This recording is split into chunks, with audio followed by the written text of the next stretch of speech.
Yesu nashimwe cyane bavandimwe inshuti zanjye. Imana nibaho umugisha mwinshi mwebwe munkurikiye. Tugiye kuganira ijambo ry'Imana mu minota mikeya, ariko nzi neza yuko ijambo ry'Imana rifite imbaraga, rifite ububasha n'ubushobozi. Jewe rero mukurikiranye nitwa Ntambara Emmanuel Evangeliste. Imana ibaho umugisha mwinshi mu izina rya Yesu. Tugiye kuganira ijambo dusanga muri Yohana, nibice byaho ni 9 ku murongo waho wa mbere tukageza kuri 3 cyangwa 4. Haravuze ngo titire yayo iravuga ngo Yesu akiza uwavutse ari impumyi. Hanyuma ijambo rikavuga ngo akigenda abona umuntu wavutse ari impumyi, abigishwa baramubaza bati mwigisha, ninde wakoze icyaha, n'uyu cyangwa n'ababyeyi be, ko yavutse ari impumyi? Yesu arabasubiza ati uyu nta cyaha yakoze cyangwa ababyeyi be, ahubwo ni ukugira ngo imirimo y'Imana yerekanirwe muri we. Ari ikintu ijambo ry'Imana ririmo ratubwira ibintu bikomeye cyane, cyangwa se navuga ko harimo ubwiru bukomeye. Yesu ubwo yasohokaga mu murwa arimo agenda, abigishwa yari amaze kubaganiriza babwira ko ubuzima bwacu bwa buri munsi tujya duhura n'ingaruka bitewe n'ibyaha twakoze. Burya icyaha kigira ingaruka, uko byagenda kose icyaha kigira ingaruka.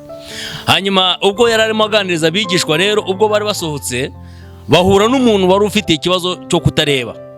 Abigishwa bahita babona noneho icyo bita imfashanyigisho, baramubaza bati se mwigisha, uyu muntu turimo tureba ni ibyaha bye cyangwa ni ababyeyi be bakoze icyaha?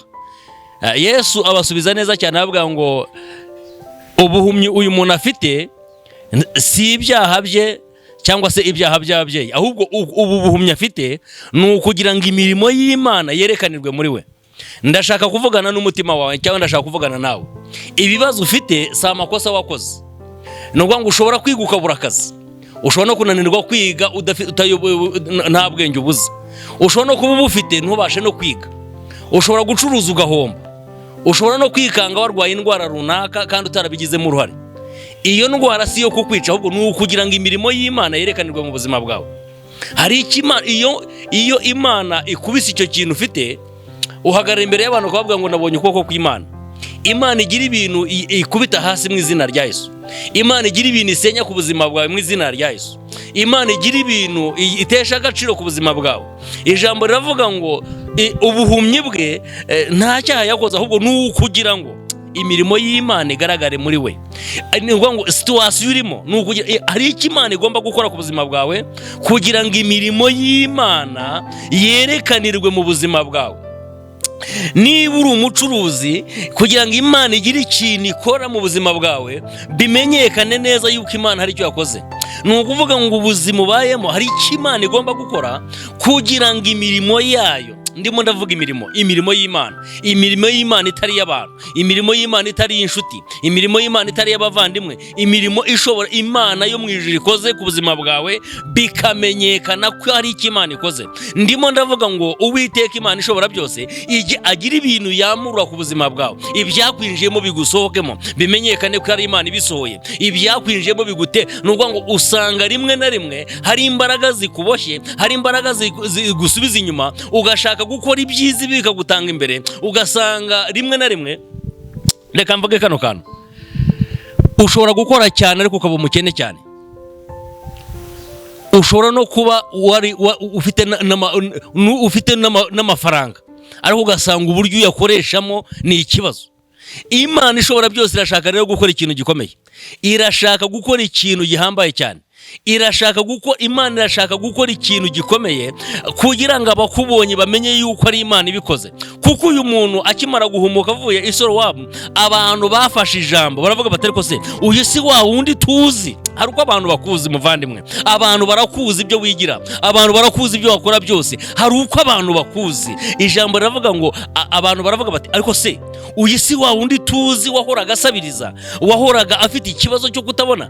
Bamwe bati niwe, ariko bitewe nuko arimo agenda noneho areba, baravuga bati mwitonde, uyu muntu barasa ntabwo ari we. Umva ibyo Imana igiye gukora ku buzima bwawe. Iyo Imana igukoreye igitangaza abantu barakwitiranya. Iyo Imana igukoreye igitangaza abantu bakeka ko atari wowe. Iyo Imana igukoreye igitangaza uyu munsi hari umurongo abana b'abantu baba baraciye ku buzima bwawe, baba baraciye umurongo bavuga ngo ubuzima bwawe buhera aha bukagarukira aha, ariko ntibamenye neza yuko hari icyo Imana igomba gukora ku buzima bwawe ikavuguruza ibyo abantu bibwira.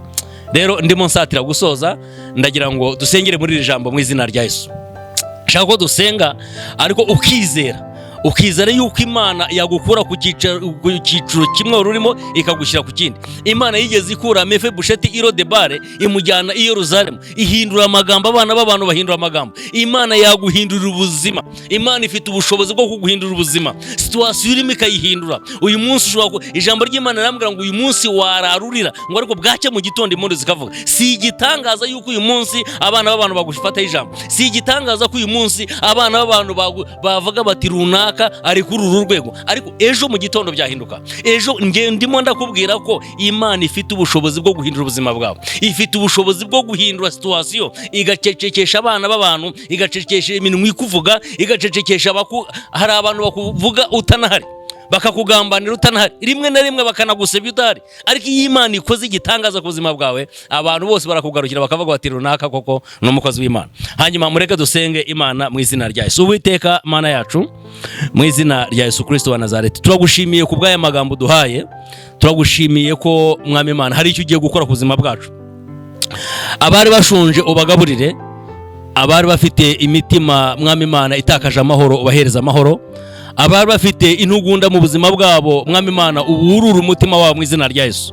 Ndahamagara imbaraga z'Umwami wacu Yesu Kristo, ndahamagara amaraso ya Yesu Kristo, ndahamagara imbaraga z'Umwuka Wera kugira ngo zitwikire ubwoko bwawe. Ndagushimiye kuri Imana yimura imisozi itabimenye, ndagushimira kuri Imana ikura Umwami Imana umuntu mu butindi ukamushyira hejuru, ndagushimira kuri Imana igihindura ubuzima, ndagushimira kuri Imana igihoza amarira, icyo wereka kibi cyawe. Rero ndagushimiye ko ugiriye neza abatukurikiranye, ugiriye neza abatwumva, ugiriye neza buri muntu wese uri buze kuzabona kino cyigisho. Imana yo mu ijuru nibahereza umugisha mu izina rya Yesu. Shalom shalom. Yari Ntambara Emmanuel, Imana ibaha umugisha.